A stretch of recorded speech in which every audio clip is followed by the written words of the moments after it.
Charlene, can you stress to us the importance of language in the curriculum? Learning a foreign language is really important, more so today, for the students today than it has ever been in terms of the global economy, travelling abroad, working abroad, and obviously the experiences that opens up to them. But it really also, what a lot of people don't understand, is it really helps you learn so much more about yourself.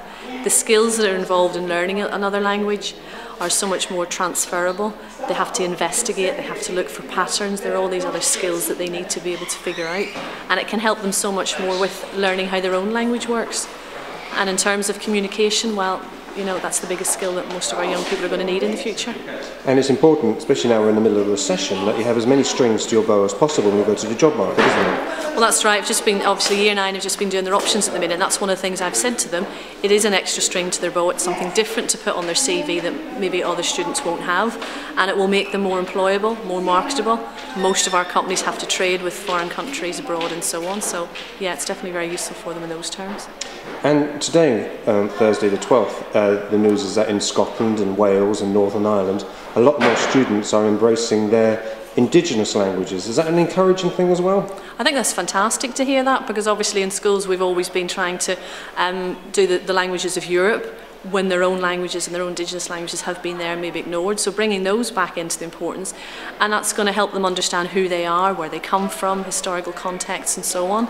And I think again that will help with all the sort of social problems that some places have seen.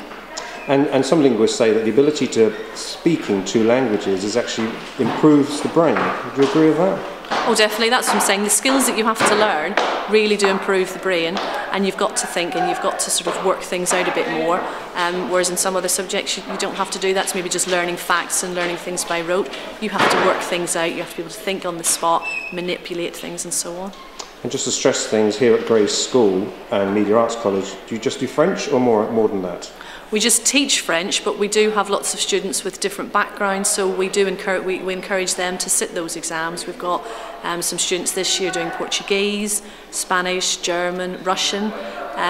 We were thinking of some Polish. We've done Gujarati, Urdu in the past, so we do encourage the students, if they've got a background in a language, that they obviously push that. Kate, I've noticed the Language of the Month display in Cantonese. To what extent is language important at Holy Cross School? Oh, it's very important. We have at least 15 different languages and dialects in our school, other than English obviously, but we have Yoruba, Cantonese, and we have Igbo as well. So we do cater for a range of children with other languages, and although they'll speak English as their first language here in school, we acknowledge and embrace all their other languages that they bring to our school, because it also brings a great richness.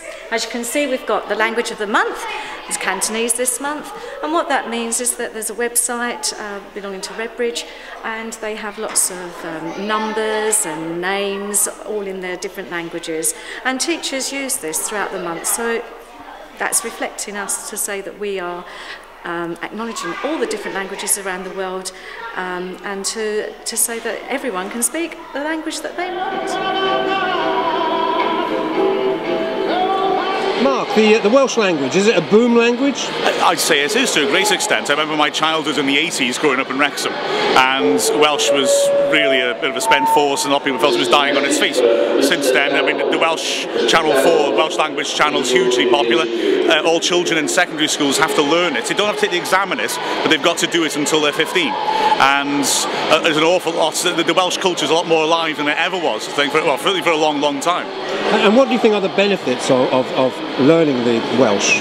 I think it's beautifully shown in a place like the football club, in a sense that it gives Wrexham, for example, a certain uniqueness, something different from towns 6 miles away over the border, who are in England and obviously are lost in the morass because it's such a large country. And I think it is. I think it does help. I think in a lot of ways, a sort of general self-confidence of kids. There's a real pride about being Welsh, and yeah, it's a nice thing for kids to have a bit of pride about it. And I think they often wear it as a bit of a badge of honour if they've got a bit of Welsh in them, you know. know, it's nice in that respect. Because some people might say that the Englishness question mark may have lost some form of identity, whereas would you say Welsh has cultivated its identity over the years? I think so, and I think it's been a deliberate process. If you'd asked me that, say, in the 80s, I think I'd have given a totally different answer. I sometimes almost get the sense that with Englishness, there's a sense of guilt built in it somehow.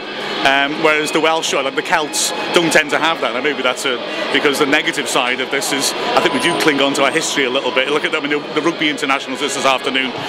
The Welsh are desperate to beat the English more than anybody else. I think that's a rather sad relic in some senses of history that's long past. But nonetheless, you know, it's not embarrassing in Wales to be proud of being Welsh. And looking as an outsider, I sometimes feel in England it almost appears that there's a slight cringe about being proud of being English, and it's almost associated more with football hooligans with English shirts on, whereas in Wales it's not. So the people, people from all classes wear Welsh paraphernalia around Wales, and it's not seen as a peculiar thing. Yeah.